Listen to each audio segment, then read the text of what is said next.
Alhamdulillahirrahmanirrahim. Assalamualaikum warahmatullahi wabarakatuh. Salam untuk panjenengan semua. Allahumma diberi keselamatan, diberikan kebaikan, dan diberikan kegembiraan awal akhir dunia akhirat. Seperti janji saya kemarin, yaitu membahas tentang sifat alif, sifat lam, sifat mim yang ada di dalam diri kita. Mungkin di konten sebelumnya sudah saya perjelas ya, cuma ini menegaskan saja. Sebelum saya menjelaskan, mungkin ada yang bertanya, bukankah alif lam mim itu hanya Allah yang mengetahui maknanya? Demikian ya. Kenapa berani memberikan penjelasan atau tafsiran atau apalah namanya? Berarti lebih hebat dari Nabi dong. Bukankah di Al-Quran tidak dijelaskan? Nah, ini pertanyaan yang kurang lebih sering mengkritisi tentang kenapa saya berani membahas atau menjelaskan alif lam mim. Oke, karena kita dianugerahi Allah akal, mari kita berpikir, karena hakikatnya kuturunkan hidayahku bagi kalian yang mau berpikir. Sampai di sini, mari kita nggak usah repot-repot buka kitab hadis dan lain-lain yang akhirnya kita saling salah menyalahkan, dan akhirnya jika hadis itu lemah kita menyepelekan, ya mending kita coba berpikir yang sederhana saja. Allah itu berfirman, dan kita yakini firman Allah ada di dalam kitab suci, ya kan. Dalam hal ini kita membahas Al-Quran karena yang kita bahas alif lam mim. Firman untuk apa sih? Secara hakikat kan petunjuk untuk manusia. Nah, namanya petunjuk kan sesuatu yang dimengerti oleh yang dikasih tahu loh. Taruhlah ini saya perjalanan pergi ke Malang dari Kediri, petunjuk arahnya kan ke timur, misalkan berapa kilo dari Kediri. Kalau saya jalan misalkan Malang alamat mana yang saya tuju, maka akan mengarahkan. Atau kita lihat Google Map ya, itu kan arahnya lurus, nanti ada perempatan belok kanan dan lain-lain, itu namanya petunjuk arah. Nah, firman Allah kita sepakat dulu ya, adalah petunjuk untuk umat manusia di dunia dalam menuju ke akhirat. Jika sudah sepakat, sekarang saya tanya, seluruh yang ditunjukkan Allah, otomatis Allah kan paham, karena Allah maha tahu toh. Jika petunjuk saya ini pasti dipahami manusia, maka diturunkanlah atau diutuslah para nabi-nabi untuk memberi petunjuk melalui yang kita yakini kitab suci. Pertanyaannya, ketika Allah dawuh alif lam mim, terus kita nggak tahu apa sih alif lam mim. Terus tanya, ya Allah, apa ini alif lam mim? Hanya aku yang mengetahui maknanya. Lu gak lucu toh? Kan itu petunjuk. Karena namanya petunjuk untuk menunjukkan sebuah arah kemana. Dari sini bisa disepakati. Nah, akhirnya ini menjadi sebuah tanda tanya. Seolah-olah Al-Quran yang diceritakan maha lengkap dan kitab yang terbuka menurut Gus Dur, artinya sampai Gus Dur itu kalau menganalogikan Al-Quran itu purno, artinya terbuka, boleh dipahami oleh semua manusia. Tapi disangkal atau dibantah orang-orang yang tidak sepakat dengan Gus Dur, tidak tepat kata-kata porno kan cenderung ke arah negatif. Kenapa harus dialamatkan ke Al-Quran? Nah, itu masalah perdebatan mereka ya. Saya tidak akan mengajak hal itu ke sana kemari. Kita lanjut pembahasan tentang alif lam mim. Nah, dari sekian narasumber atau guru ngaji atau kiai atau apapun, ternyata ada loh yang membahas alif lam mim. Coba lihat di YouTube itu banyak kan. Nah, sumber saya itu kebetulan dari kakek saya sendiri. Jadi beliau bercerita begini, nanti setelah saya cerita panjenengan itu sepakat tidak sepakat, masuk akal nggak masuk akal nggak masalah loh ya, silahkan. Kalau penasaran bertanya saya jawab, jika menganggap ini sesat juga saya tidak pernah mengklaim bahwa pendapat saya paling benar. Oke, kita lanjut. Jadi menurut kakek saya itu manusia itu kasifatan atau punya sifat alif, sifat lam, sifat manusia. Alif dimaknani sifat Allah, mangkone ono napas nupus, yaitu sifat hidup, adanya di napas. Jika kita kehilangan napas ya sudah, tidak punya sifat hidup. Terus sifat lam, kakek saya bercerita sifat malaikat. Di sini dikatakan jelas sifat Jibril, Mikael, Israfil, Ijrail. Jika kita hubungkan dengan nafsu 4 kita, mutmainah, sofiyah, alwamah, amarah. Jika kita hubungkan dengan unsurnya, mutmainah air, sofiyah angin, alwamah tanah, amarah api. Jika kita hubungkan dengan warna, ada 4 warna juga. Mutmainah atau sifat Jibril itu warnanya putih. Terusan kalau sofiyah atau Mikael warnanya kuning. Kalau warna alwamah itu sifat Israfil warnanya hitam. Sedangkan amarah warnanya merah, sifatnya Izrail. Ini kalau dari segi warna. Dari segi arah, timur adalah mutmainah, sofiyah barat, alwamah utara, dan amarah selatan. Ini nanti bisa kita bahas lebih lanjut jika memahami ini. Nanti banyak unsur yang akhirnya antar ayat ke ayat itu dari Al-Baqarah sampai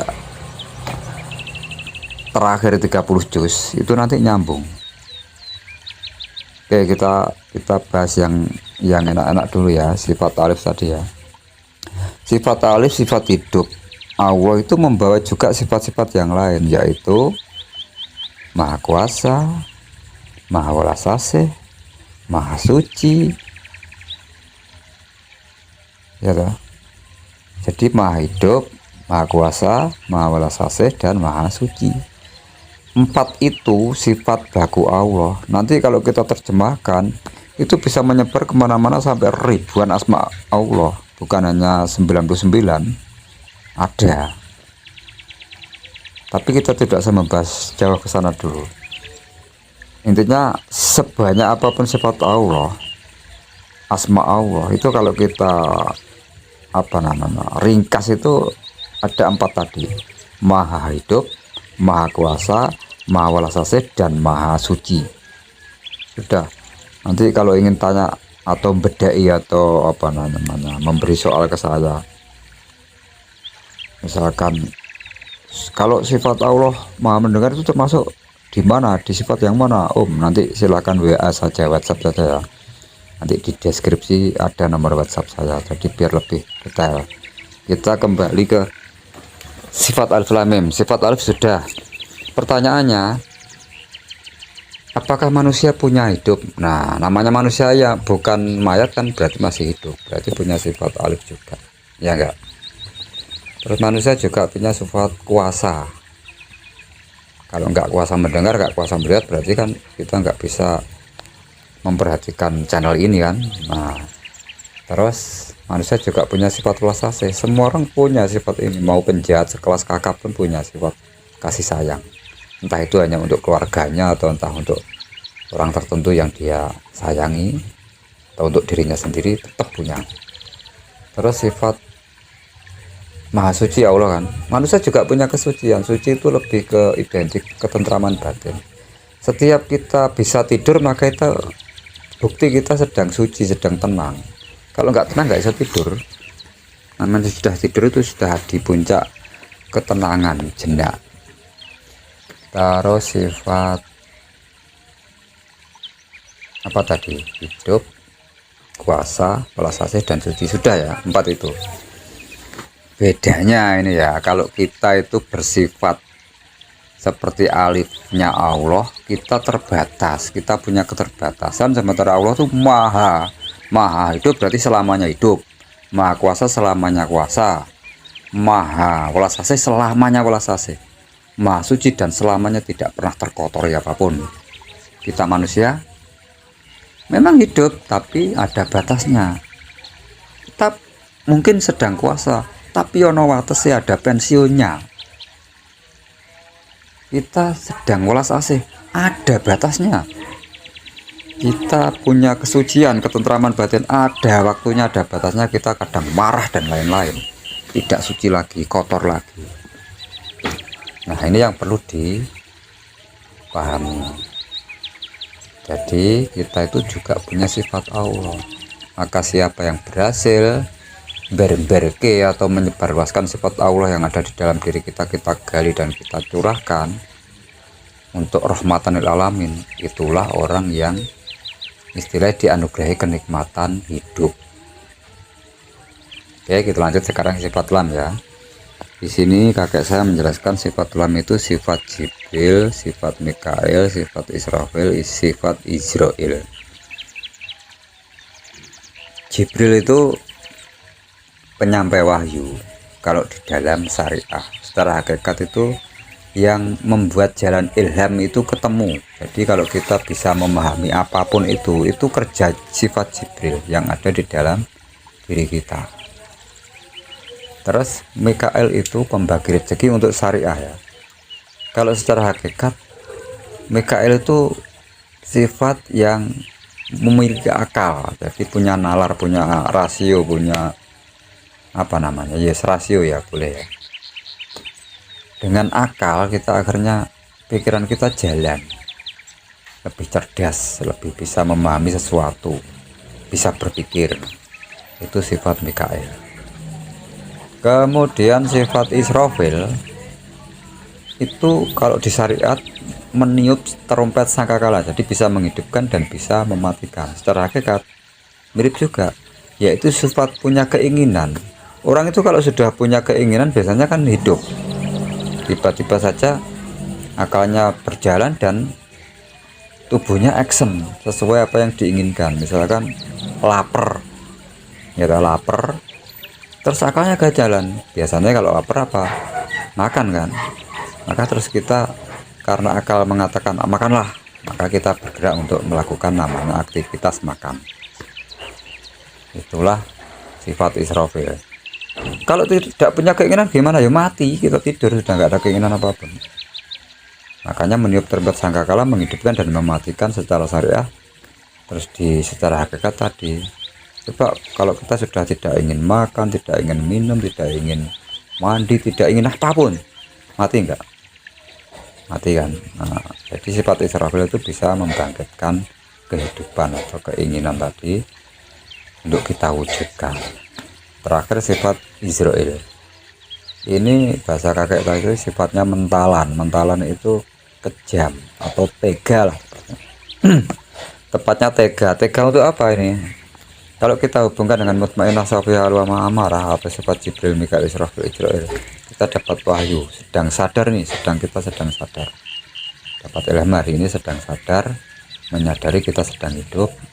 Kemudian kita punya pikiran yang berjalan. Alwamah kita itu, taruhlah sadarnya tadi sadar sedang lapar ya. Kita punya pikiran, akal kita menjelaskan kalau lapar makan. Maka alwamah kita kan ada keinginan makan. Nah, amarah ini adalah tega. Tega berangkat, melangkahkan kaki, terus tangannya mengambil nasi dan lauk pauknya dan sayurnya. Terus kita tega memakan lewat mulut kita, diketakuinya dan kita telan. Coba, kita sudah sadar lapar, akal kita jalan kalau lapar makanlah. Alwamah kita punya keinginan untuk makan, tapi amarah kita tidak kita jalankan, tidak kita lakukan tega untuk makan, ya nggak bisa apa-apa. Jadi sederhana sebenarnya, dan ini monggo silahkan dibahas apakah masuk akal apa enggak. Jadi sifat Jibril, Mikail, Israfil, Israil juga senantiasa ada di dalam diri manusia. Dalam hal ini digambarkan sifat lam menurut kakek saya. Kemudian sifat mem yaitu Nur Muhammad. Nur itu cahaya, Muhammad makom artinya tempat, mat kemuliaan. Jadi cahaya tempat mulia. Bahasa Jawanya bisa dikatakan rosotan kenaneng owah nanggene Gusti Allah. Jadi perasaan yang tidak pernah goyah, nyambung terus kepada Allah, yaitu penuh kemuliaan. Namanya kemuliaan dan berlimpah berkah, tidak kekurangan sedikit pun. Ya sudah seperti ini apa adanya dan nyata memang mulia. Itu sifat Nur Muhammad, dan sesungguhnya hakikat manusia ya seperti itu. Adapun kita merasa punya kekurangan, merasa kita tidak kuat dan lain-lain, itu karena terpengaruh faktor luar. Sudah tidak ke dalam Nur Muhammad lagi, tapi kita keluar. Dari sini kira-kira bisa dipahami. Jika tidak paham silahkan tulis di kolom komentar pertanyaan apa dan tidak paham yang mana, atau silahkan hubungi nomor WhatsApp yang selalu saya sertakan di deskripsi jika ingin lebih detail atau lebih pribadi ya. Jadi kita punya sifat alif, sifat lam, dan sifat mim. Dengan sifat alif lam mim inilah kita lebih dinamakan makhluk yang lebih sempurna. Jadi jangan salah, nafsu itu penting. Dulu saya belum paham namanya nafsu, cenderung ke arah jahat ya. Padahal nafsu tadi itu mutmainah sofiyah alwa mahamarah kan bahasa nafsu. Bahasa sifat kan Jibril, Mikail, Israfil, Israel. Bahasa weton ada lagi ini. Jibril itu legi, terus Mikail itu pon, Israfil itu wage, Israel paing. Itu. Jadi versi bahasa Jawa pun ada. Terusan apalagi ya, sampai sini penjelasan yang dasar-dasar alif lam mim. Terus hubungannya dengan kehidupan gimana alif lam mim ini? Nah, yaitu tadi, ketika kita sudah memiliki sifat alif, punya kehidupan, kekuasaan, punya cinta kasih dan kesucian, itu kita syukuri, kemudian kita disempurnakan punya nafsu mutmainah sofiyah alwa mahamarah, punya kesadaran, punya akal, punya keinginan, punya tumandang atau eksekusi atau tega atau mentalan tadi. Tapi kalau itu tidak kita arahkan ke sifat mim, ke Nur Muhammad, rosotan kenaneng owa, kembali ke kemuliaan kita, maka yang terjadi kita akan nandang sengsoro atau kita akan di zona neraka. Kenapa? Coba mutmainah kan sadar sekali bahwa kita sedang ingat bahwa Allah itu begini dan akhirnya kita jalankan. Ketika kita keluar tidak sadar, maka bukan mutmainah namanya. Bahasa Jawanya itu cenderung dawen itu menggunjing atau suka gunem atau suka menggunjing kejelekan orang lain, itu dawen. Maka apa yang kita rasakan kalau kita sudah menggunjing, kita merasa diri lebih bagus, lebih sempurna, lebih hebat, lebih kuat, lebih terhormat, maka yang ada kesombongan, kita tidak sadar. Dan jangan mimpi kalau sudah begitu kita tidak mungkin merasakan kemuliaan, tidak ada kedamaian, ya enggak? Itu sifat yang bertolak belakang dengan nafsu mutmainah. Kedua, sifatnya Mikail atau nafsunya itu Sopiah. Sopiah di sini memiliki akal, sementara lawannya, kalau akal kita cenderung ke Nur Muhammad ya, ke dalam ya, dalam diri ya, maka kita akalnya itu untuk berpikir hal-hal yang memungkinkan kita makin beriman, gemar bersedekah, welas asih kita tumbuh, kesucian kita makin dalam dan seterusnya. Tapi kalau akal kita, pemikiran kita keluar jalur kemuliaan, tidak menuju ke Nur Muhammad, tidak nderek Nur Muhammad, tidak makmum Nur Muhammad, maka yang terjadi dalam bahasa Jawa dinamakan wewen. Wewen itu salah menerapkan diri. Apa sih salah menerapkan diri? Ya apapun, saya kira semua paham ya. Salah menerapkan diri itu menempatkan sesuatu tidak pada tempatnya, itu wewen. Terusan kita bahas sifat yang ketiga, yaitu sifatnya Israfil atau nafsu alwamah, punya keinginan. Kalau keinginan kita ke dalam Nur Muhammad, maka cenderung ingin selalu perbuatan kita itu dapat berkah dan ridho Allah. Bisa dimaknai keinginan untuk senantiasa beribadah. Tapi kalau keluar jalur tidak ke arah Nur Muhammad, namanya bukan alwamah, tapi bahasa Jawanya open. Jadi open itu apa ya bahasa Indonesianya itu? Intinya suka, ingin memiliki yang bukan haknya itu loh. Jadi kalau alwamah itu inginnya itu dapat ridho Allah karena kalau menuju Nur Muhammad, tapi kalau inginnya keluar, ingin memiliki yang bukan hak kita, taruhlah korupsi, mencuri, mencopet, itu open atau menginginkan yang bukan hak kita. Jadi itu tadi sifat ketiga atau sifat Israfil. Kemudian sifat Israel, sifat mentalan atau tega. Sifat mentalan atau tega atau sifat Israel ya, itu dua makna. Tega ini kan kalau ke dalam masuk ke Nur Muhammad, tega berbuat yang baik-baik. Kalau keluar berarti cenderung panas ten. Jadi teganya itu untuk kekejaman. Nah, dengan tega bangun tidur kita segera bersyukur, kemudian membersihkan diri, mandi atau berwudu, kemudian menjalankan sholat subuh dan sunah-sunahnya, itulah namanya amarah atau sifat Israel yang menuju ke arah Nur Muhammad. Jadi itu tadi pembahasan ringkas tentang alif lam mim. Jadi alif adalah sifat Allah, lam malaikat 4 tadi sampai Jibril, Mikail, Israfil, Israel ya. Sekarang sifat Nur Muhammad, apa itu? Nur cahaya, Muhammad atau tempat, mat kemuliaan. Jadi cahaya tempat mulia. Kakek saya sering mengatakan rosotan kenaneng wah, perasaan yang tidak pernah goyah kepada Gusti Allah. Jadi di mana ada sifat Nur Muhammad, di situ selalu jujur, benar-benar menyatu dengan dawuh-dawuh Allah. Makanya bahasa Indonesia Nur Muhammad itu nurani, perasaan yang tidak pernah bohong. Mungkin saya sedang bohong kepada panjenengan, panjenengan nggak tahu saya bohong, tapi saya tahu nurani saya itu nggak pernah bisa saya tipu bahwa saya sedang bohong.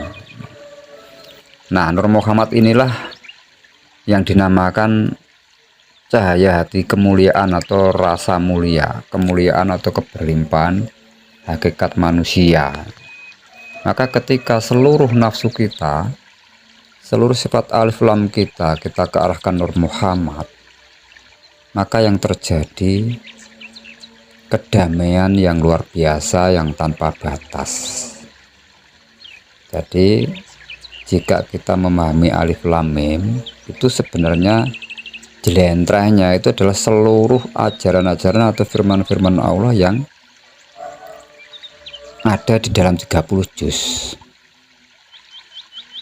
Semoga yang saya jelaskan ini mewakili atau setidaknya ya ada gambaran sedikit tentang apa itu alif lam mim. Terlepas nanti sepakat tidak sepakat, saya tidak memaksa ya. Ini hanya sebuah cara pandang yang saya sampaikan menurut kakek saya demikian. Jika ada yang berpandangan lain dan mungkin lebih membuat nyaman atau mantep, monggo di-share boleh, atau sekedar WhatsApp ke nomor yang selalu saya cantumkan di deskripsi. Allahumma berkah abatan untuk semuanya saja. Wassalamualaikum warahmatullahi wabarakatuh.